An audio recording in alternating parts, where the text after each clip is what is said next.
Hey, everybody. Okay, yes, we're live. Cam, my technician extraordinaire, says we're live. So, yes, live on Facebook and YouTube. Hello, everyone. Today is Thursday, June 15th. Oh, my goodness. Half of the month of June has just gone in a flash, but I'm okay with it. I think. I'm Jill Simonian of PragerU Kids, and as usual, I'm saying hi to all of the parents and educators trying to hold the line and teach our children values and critical thinking and civics and financial literacy and all of the wonderful things that kids need to continue learning in this day and age now more than ever. And you can find all of that, of course, at PragerUkids.com if you have not subscribed yet. But today, we're going to talk about two things, and they're coming in hot. And I'm warning you that I'm fired up. If you're on Facebook, please tell me where you are viewing or listening from so that we can say hello. And periodically, I'll check the comments to see how you guys react to these headlines. But the first headline, okay, here we go. From the New York Post. Many of you may have seen this over the last few days, but let's go right to it. There we are. Take a deep breath. Kids are assaulting teachers for taking away their phones. Moment of silence. Here's why, and let's scroll the article. Now, I got many thoughts on this, which you bet you're going to hear coming up. But let's just take a look at this article right now.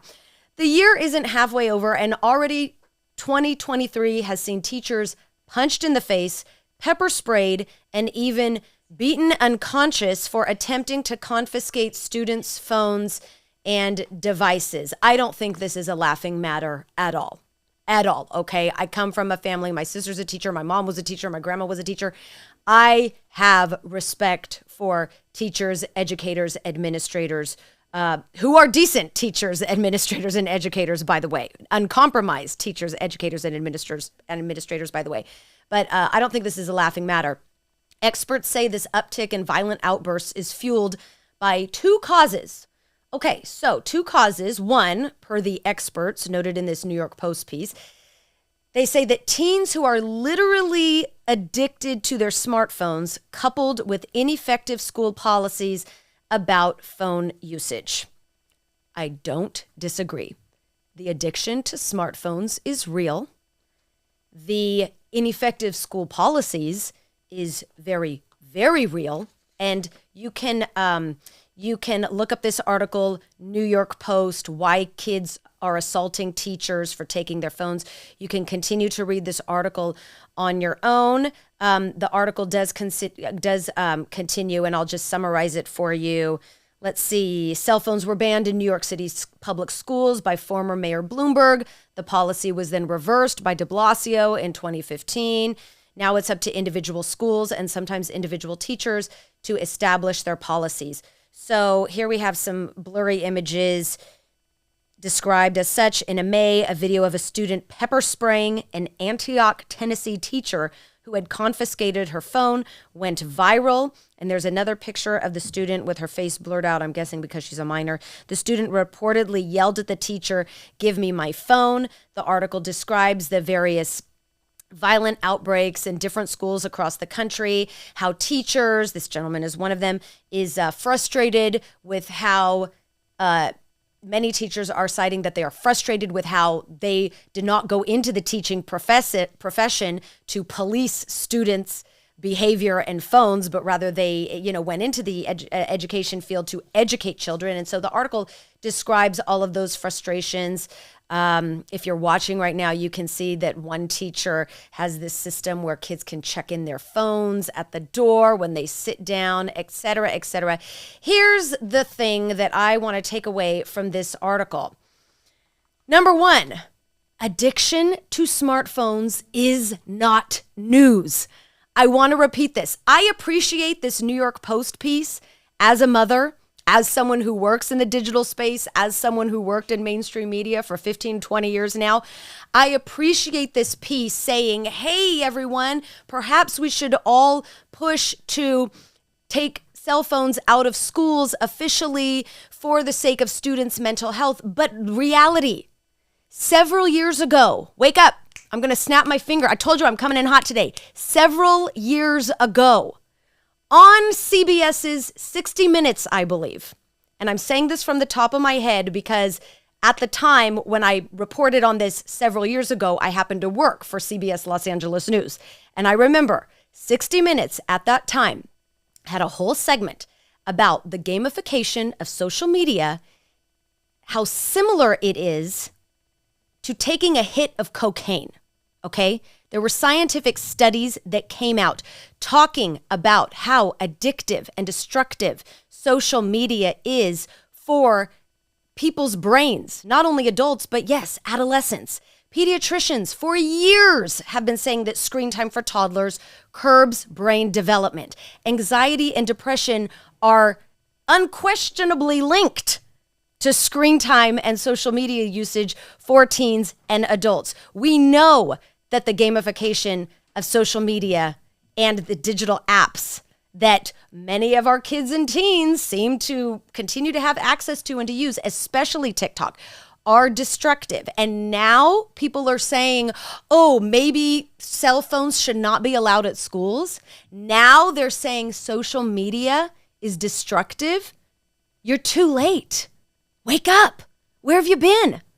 Where have you been? And the second part of this article, which I do want to attack, is the student violence. Okay, tragic. Unacceptable by any means. I think any reasonable person can say it is unacceptable when there is violence at school across the board. So the student violence, and I'm going to get really frank here, is a combination of absent parenting, and I say that as a parent, but there's a lot of parents who are out to lunch and not doing their job at home to teach their children values and how to conduct themselves in a behaviorally appropriate way at school. So it's a combination of bad parenting, and it's also a combination, I'm not going to let you off the hook, schools, it's also a combination of restorative practices implemented in schools across the country. And we've talked about restorative practices here before. I've talked about it on social media. If you're a teacher and your school district implements restorative practices, please weigh in right now. I'm curious to hear your thoughts.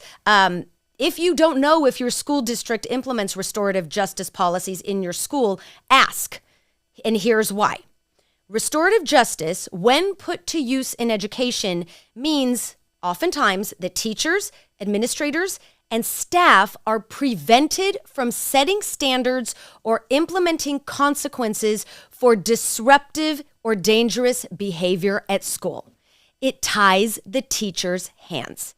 And when restorative justice practices are implemented in many schools, as they are now, instead of suspending students who are dangerous or act out violently or are extremely disruptive inside of a classroom, instead of suspending students, those kids might be redirected to sit around in a circle instead and talk about conflict. And many times there will be no accountability assigned to the student at fault from the teacher or administrator. So take California. In 2020, California started implementing restorative justice policies by way of what they called an anti-suspension mandate in schools, which meant that educators and parents across the state have not been able to maintain safe learning environments because they don't have the ability to punish kids for bad behavior. It's a disaster. It's a disaster.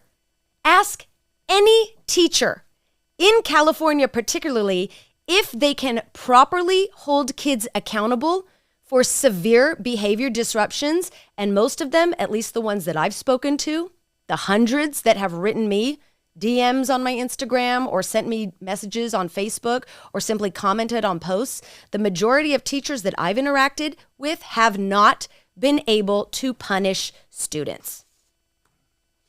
All right, you're getting my point, right? Educating kids requires boundaries. And those boundaries include curbing cell phone use at schools and restoring proper behavioral consequences. Our education system is broken. We know that it's broken from the inside out. We know that it is broken from the type of curriculum that is being shoved in our children's faces. age inappropriately, I might add. We are in the month of June, age inappropriately, but it's also broken from the outside in that government mandates are not allowing children to learn because of policies like restorative justice implemented in schools. And then when you couple that with kids being able to take their cell phones to school, well, yeah, we do have a recipe for disaster. We do have a recipe for disaster. I want to see if I can check some of these Facebook comments now. Let's see. This is always the tricky part of the program. Tell me where you're from. Tell me what your thoughts are on this. This is when I scroll Facebook to see if I can catch my live video happening. Oh, there we are. Okay, let's see. Oopsies. There you see the feedback. You can hear the echo. My sympathies for hearing the echo of my voice twice. Okay, let's see. I love hearing what you all have to say. Let's see. Okay. Oh, here's a comment. I have not pre-read any of these, so I'm just reading these off the cuff here. Line the rooms with lead where they won't work inside the classrooms. It works at hospitals. That's why phones don't work in hospitals, but it won't happen because there has to be a team effort to do this. Interesting take, Tony. I appreciate your comment. David, well, you're right about the teacher didn't deserve it, but the parents should never give their kids a phone or tell them you learn to go to school. Let's see. I got a question for you. This is from David. Okay, so David said the parents should not send them with a phone. I agree with you on that note, David. I want to get to the second part of your question here. And you say, but I got a question for you. With all these teachers telling kids and the board school meeting telling kids they'll teach them their way up, talk, change, thinking, brainwashing them if you're a kiddie. Okay, this doesn't make sense. Sorry, David, I lost you there. It didn't make sense. Let me see. Jamie, here's a question. As a teacher attending a required meeting, I was asked to give my opinion about systemic bias. A colleague reported my comment where I stated we should reward children on merit, not skin color, to the Civil Rights Office. I was told by the district civil rights attorney that I am a white supremacist and am not safe to teach in the classroom. They put me on admin leave while they investigated and coerced me. Oh, I just lost your comment. Oh my goodness, because the comments are coming in. I just lost your comment. Hold on. And coerced me into writing a letter of apology. That comment from Jamie, it makes me very sad and disappointed, to say the least, that you are going through that. Unfortunately, I don't think it is unique, though, in this day and age. We have way too many teachers being, and I'm just going to say, verbally abused and assaulted with lies when it comes to certain, directives and narratives being pushed into our schools. That, Jamie, your comment actually leads me to my next point with all of this. And I want to go now on the screen. You will see one of our recent Instagram posts on our PragerU Instagram.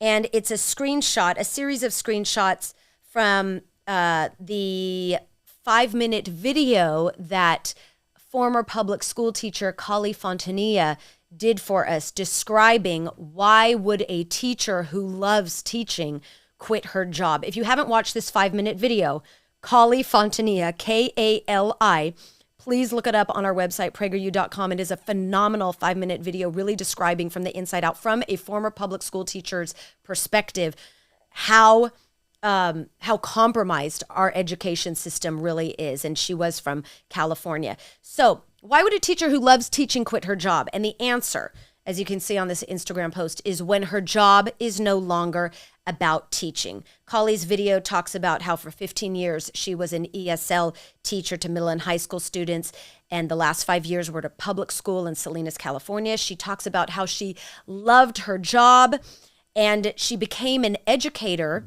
to help put kids, especially teenagers, on a good path in life. And that's what she tried to do. And she said that she taught her students that if they worked hard and accepted responsibility for actions, they would succeed. She taught them that their race didn't define them, that they should respect the police, that there are only two sexes, and that communism leads to misery. But she noticed before she left the teaching profession, She noticed that her students were hearing very, very opposite messages in other classes, and that she noticed her students were hearing that their race was their destiny, that the police were out to get them, that their sexual identity is a personal choice. And this didn't sit well with Kali. She knew that students were buying into this, and she wanted to figure out why. And so she dove into the school's ethnic studies curriculum. What she found there was an exercise that involved a mock trial to charge various persons implicated in genocide against Native Americans and all sorts of stuff. And this Instagram post is really telling, because not only is it only Kali sharing her story in these series of slides that we've shared here, but what really, and I don't want to get emotional because this happens to me every so often when I'm really moved by something, what moved us here at PragerU, and especially the PragerU Kids team, is seeing all the comments to this post from teachers. And if you are able to visit this post, look at what hundreds of teachers have written. I taught in public schools for the past 10 years. Teaching is a career I love, but I resigned. I never thought I would, but I hate what's going on in public schools. I would never allow my own children to walk the halls of a public school. Scrolling down to another comment. As a Mexican-American former educator in a highly Latino populated area in southeastern Idaho, I only taught for 4 years. I taught during the pandemic shutdown, and the year after saw so much toxicity that I just couldn't take it. I'm going to try homeschooling this year. That's another comment. I just quit my job at the public library after DEI training that called the Constitution racist today, even after amendments. Said the 3/5 compromise was still used today. Said the violence in Chicago was all media misinformation. Said that Black people will still have no future in America and that police were to be feared. I could go on. The clincher for me was when they taught all of us that people who didn't go along with their facts just didn't want to lose their white power. That's another comment.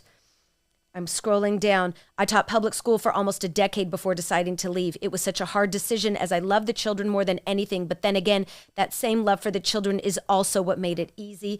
The exact words in my resignation letter were that I was losing a sense of my integrity teaching in a public school.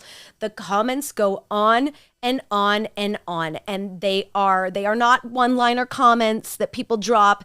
These are very deliberate, thought out responses from former teachers who quit the profession because of what the tragedy that is happening in our education system today.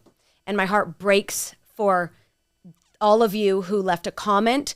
My heart breaks for the teachers who really are stuck between choosing to continue on a career path that has changed dramatically before their very eyes, or to abandon the career path that they loved so much. My heart breaks for you. If there's any teachers, please leave me your comments in the Facebook feed, in the comments section. I'll try to scroll as best as I can. I do want to move on now very quickly to our second headline. And we're shifting gears now to the White House. There was a tweet this week from the White House. And I'm just going to read it verbatim, and then we can watch the tweet as it unfolds. From the White House Twitter, to the LGBTQI plus community, the Biden-Harris administration has your back. And as we can see, there is a video with images of our White House lit up in the pride flag colors. The copy is, these are our kids, these are our neighbors, not somebody else's kids. They're all our kids, and our children are the kite strings that hold our national ambition aloft. It matters a great deal how we treat everyone in this country. LGBTQI plus Americans, especially children, you are loved, you are heard, and this administration has your back. Now, here's the thing. I agree with one sentence in there. The sentence I agree with is, of course, the sentence that any reasonable person agrees with. Everyone deserves to be treated with respect. I believe that was the sentence, or that was the meaning. because I saw it and I thought, yeah, I agree with that. Everyone deserves to be treated with respect. However, and this is no hate to the gay community. I say that every single time I tackle one of these topics, genuinely, from my heart. This is no hate to the community. But I ask the White House, what does gay pride have to do with children? And parents and reasonable educators are asking this same question, and we continue to ask it. And we've continued to see this question assaulted and physically beat up in the last few weeks here in Southern California when we ask this questions. Gay Americans have the same civil rights as everyone else now. Everyone deserves to be treated with dignity and respect. I teach my children that. I know educators repeat that in many, many classrooms. Everyone deserves dignity and respect. You treat each other with the golden rule. But thousands upon thousands in the gay community continue to say that pride is not for kids. The pride festivals, the pride parades that have extremely adult-themed costumes and content and signs and words and behaviors, that is not for children. Sex is not for children. Talking about sex is not for children. You know, there has been, and I've said this before, and you can weigh in, agree or disagree, but there has been countless research in years past. No, everyone's ignoring the research now, but in years past, you know, I used to go to a lot of parenting conferences, and at these parenting conferences, where parenting experts would give you advice about what stages are developmentally appropriate to tackle topics with kids, sex education was never appropriate to tackle with children, because if you expose young children to sexually driven material that is beyond their developmental stage, appropriate developmental stage to understand it and begin to understand what it's about, it is permanently scarring. It will damage them for life. This is what porn does. Everybody knows about this. Reasonable people know about this who actually follow science. If you expose children to pornographic images, it will damage them for life. Much of what we see at many gay pride events, parades, festivals include, like it or not, pornographic imagery that is damaging to children. Okay, so, you know, this tweet has a lot going on behind it right now with the climate of the country. But I do want to just point out, too, that this tweet from the White House also insinuates that the government is raising our children. No, you're not. No, you're not. Because you have parents who know better, and you have parents who know our rights, who know that we are constitutionally protected to direct the upbringing and education of our own children. And as a parent, this particular tweet, terrifies me, because it does insinuate we, the government, are raising our children. No, you, the government, are not. Us parents are raising our children. Parental rights in California is already eroded. I mean, you know, kids as young as 13 years old have certain rights to make medical decisions, and many of you who live in California right now, I believe it's AB 957. Correct me if I'm wrong, somewhere from the side, but I think that's it. It's already. There's a bill under review right now in California that is attacking parental rights and basically says that if divorced parents are having a custody dispute, the parent who affirms that child's gender identity will be favored under law. So there's a lot of tragic things happening with parental rights, most of them happening here in California, but it is a reminder for parents, okay? This is the red alert, emergency alarm. The government does not own our children. And we as parents need to understand our rights. And we need to raise our children, more importantly, to know how our American system of government works. We need to raise our children so that they understand civics. We need to raise our children so that everyone is fully informed and aware of what our rights are as American citizens. Okay? That's your motivation for today. Let's go to the comments. I usually like to end this on a positive note. Let's go to the comments. Let's see if I can scroll and read and talk at the same time. It's always a challenge for me. Let's see. Well said and spot on. Thank you, Mark. I appreciate it. Joe, I don't know your name, but you are smart and sensible. Yay. Oh my goodness. Joe, my name is Jill Simonian. I'm from PragerU Kids. If you haven't subscribed to PragerUkids.com for your children or grandchildren to watch values-based, informative, educational, and entertaining shows, do so right now. But I really appreciate that comment. I can end on that comment. That was a wonderful one. I really appreciate that. Yes. I am looking. Here's this from Eric. We must keep trying, even when it seems hopeless, especially when it seems hopeless.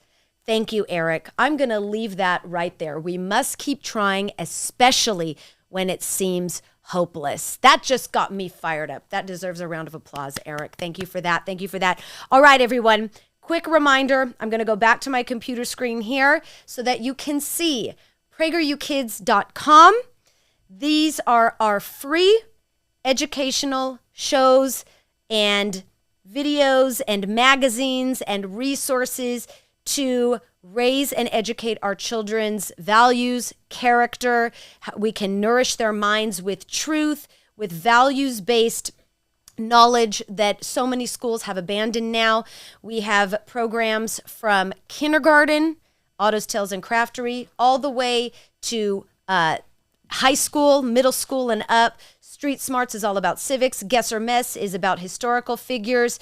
We've got How To, which is a fabulous series about character building. And of course, Cash Course is financial literacy, just to name a few. So subscribe for free at PragerUkids.com if you haven't already. I enjoy your comments. We enjoy your support. We thank you for your support so much. We can't do any of this without you because we are a 501c3 nonprofit, and we just send all sorts of love and support and gratitude to our supporters and to all of the parents and families out there who are remaining hopeful and faithful and vigilant in this time of what seems to be hopeless. But hope is never gone. Okay, see you next time. Bye-bye.